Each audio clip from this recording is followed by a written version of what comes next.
question is, said Rabbi Yaakov Yosef, where is the emphasis? The Baal Shem Tov interjects. And again, he looks like a simpleton. And he says, but Rebbe, it's a befedish pasuk. What kind of pasuk? Says Rabbi Yaakov Yosef. Well, it says, the Yaakov Avinu says, "V'nosli lechem lechol lo beged lilbish v'shafti b'sholem v'elbeis ovi v'hois Hashem li lelikim." First, he says to God, "You'll give me clothing, you'll give me food to eat. V'shafti b'sholem, I'll be in peace." And then we'll talk about spirituality and v'hois Hashem li lelikim. First, we have to take care about the gashmis of Yid, and then we'll take care of the ruchnis of Yid. Rabbi Yaakov Yosef said, "You're a good storyteller. Let me hear a story." Sure, Rebbe, if you'd like, I'll tell you a story. There was once two people that lived in the same block. They were neighbors. One was a Talmid Chochem, Moedidike Talmid Chochem, full of energy. He would wake up by Netzach Hama, and he would immediately run to the Beis Medrash. He would daven. After davening, he would stay there and learn for several hours. He would be Machadash Chedushim and Torah. Only in the noon he would come back home to break his fast. His neighbor was a blacksmith, and he worked really hard. He would wake up early in the morning, but he had to open the shop because customers are already there, and he would work. Mitzei Sachama, Mitzei Sanashama. But in the afternoon, even though he knew nothing, he could just about read Aleph Beis and Ivra. But he would take his talis and tefillin and run to shul. They would meet each other on the way. The Talmid Chochem would smile at this guy who could never get his life together, and he always ends up davening in the afternoon. And the simpleton would always give a krechts when he would see the Talmid Chochem, say, this is holiness. He davens to the Rebbeinu Shalom. He communicates with the Rebbeinu Shalom nicely in the morning. And I'm the yukel. I go in the afternoon. I can't put my life together. I can never daven in the morning on time. When they came up to heaven, and the Talmid Chochems, all his mitzvahs were weighed, but that smirk, that good feeling, that elitism, he felt better than the Amoritz. That was put on the scale, and it tipped down, all the way down, and that was terrible. And when the Amoritz came into Bezdin Shalmaila, they weighed up all the sins, but they also weighed that krechts, that och, that he would say when he saw the Talmid Chochem going home, and that weighed him. L'schus, he went straight in Kaned. The Baal Shem Tov immediately ran. He later explained to his Talmidim, it wasn't that he was scared to get a couple of malchus in the Bezdin Shtibel, but he said the neshama of Rabbi Yaakov Yosef is such a powerful neshama. I can't wait to have him as a Talmid. He's a Chakoyen. And he's an enikul of Reb Shimshon of Asterpoler. I would love to have him as a Talmid, but I was scared that he would have a kapeda against me, and that would make a mark in heaven. So therefore, I ran away. Eventually, Rabbi Yaakov Yosef came to see the Baal Shem Tov and talked to him. But the story was that some of the Talmidim of the Baal Shem Tov who came by in his city, and they were farbringing in the Beis Medrash. So he was in the Beis Medrash, and he decided to listen. And one of the Choshev Talmidim, Reb David, or Choshev Talmid, the Baal Shem Tov, was farbringing with the Chassidim and taking l'chaim. And he says why is it so important? The Misnagdim want to know why us Chassidim, why we have to say l'chaim. What's the importance of saying l'chaim? I'll tell you what the Baal Shem Tov said. The Baal Shem Tov said, "When zwei Yidden sagen l'chaim af hakois yayin, idas hasgula faslichas avoynes." When two Jews say l'chaim and hakois yayin, that has a special power to forgive all sins. Why? Because it says in the pasuk, "Vayomer solachti kedvorecha." Rabbi Yaakov Yosef couldn't take it anymore. He said, "The Rebbe is an Amoritz. It says, Vayomer Hashem solachti kedvorecha." Yes, said Reb David, you didn't listen to the entire paragraph. That's exactly what I said. Vayomer Hashem, it's spelled Yud Yud. That's exactly what I say. When zwei Yidden, a Yud and a Yud, when zwei Yidden sagen l'chaim af hakois yayin, it's Vayomer Hashem salachti kedvorecha.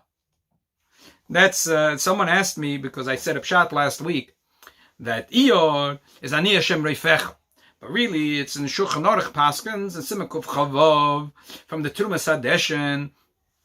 The Ior is spelled with two Yuds, And the Bayit Hativ says that the simon for that is to remember that is Avram, Yitzchak, Yaakov, Rachel. So what are you telling me? So it's with 2 Yud. So what are you telling me? Ani Hashem Reifecha. So we had an answer from the Rebbe, from the Menchas Loser, from the Chassam Sofer. But I said a simple teretz. When 2 Yidden get together to become a Makova to the Eibishter, 2 Yidden kommen zusammen. From them wird Ani Hashem. This causes there should be Ani Hashem Reifecha. And said Reb David, that's a pshat in this week's parsha. V'ahavta l'le'acha kamoicha. And what's the end of the pasuk? Ani avaya. If you love your other friend like yourself, you don't look down at another person, and another yid. You see him as an equal. Then the Eibishter says, Ani Hashem, that makes me whole, that makes me complete. And this came into the heart of Rabbi Yaakov Yosef. I have to meet this Baal Shem Tov. He met the Baal Shem Tov. He argued with the Baal Shem Tov, but the Baal Shem Tov didn't give up. And the Baal Shem Tov explained his shittas and his thinking.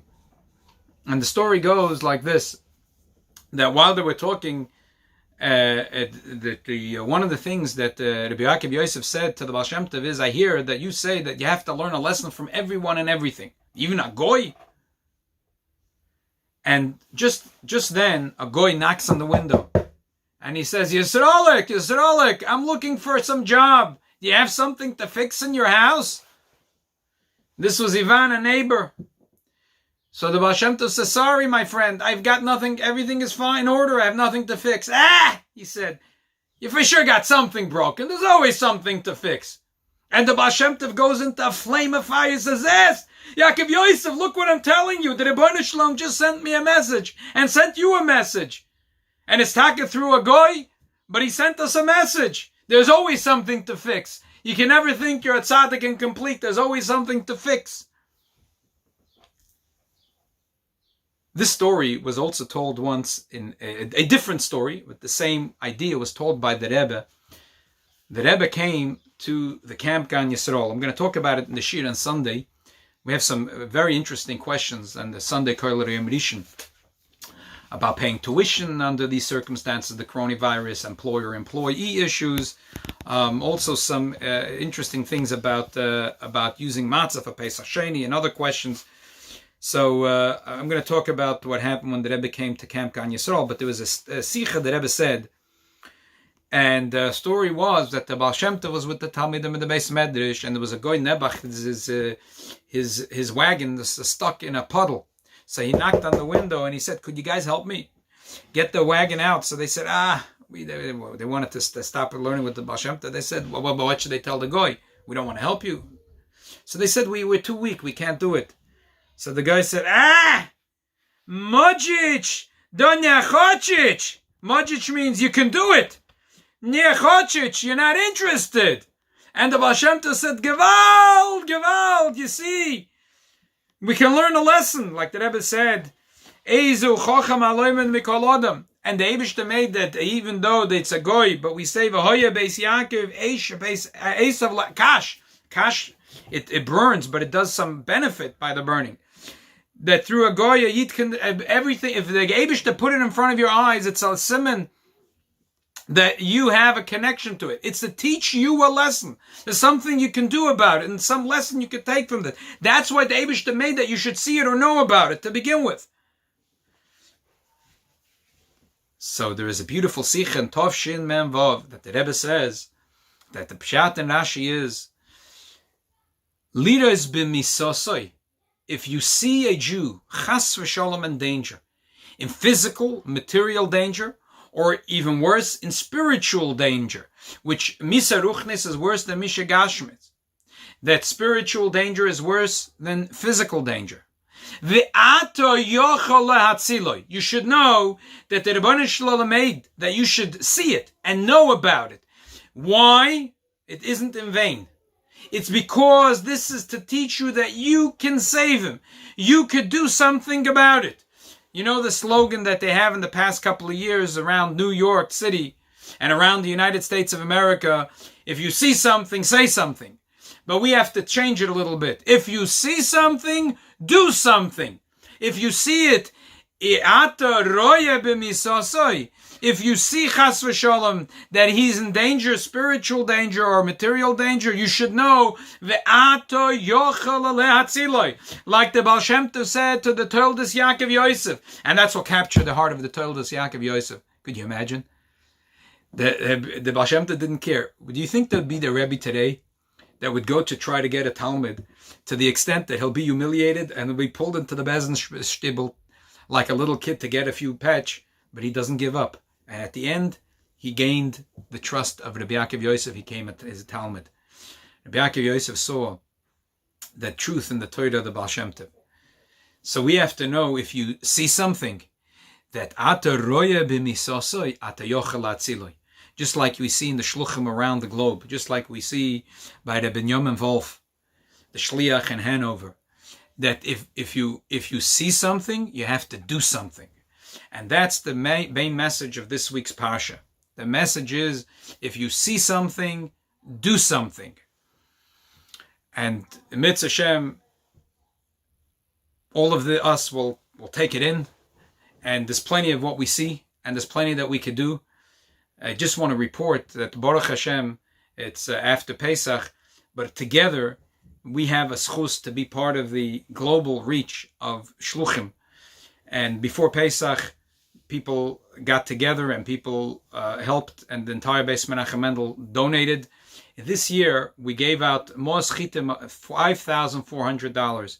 We gave out 47 pounds of matzah shmura, round matzah shmura, and close to 30 packages ranging from morer and charoises to a full meal of Pesach. And plenty of Haggadahs for people that needed Haggadahs and brochures.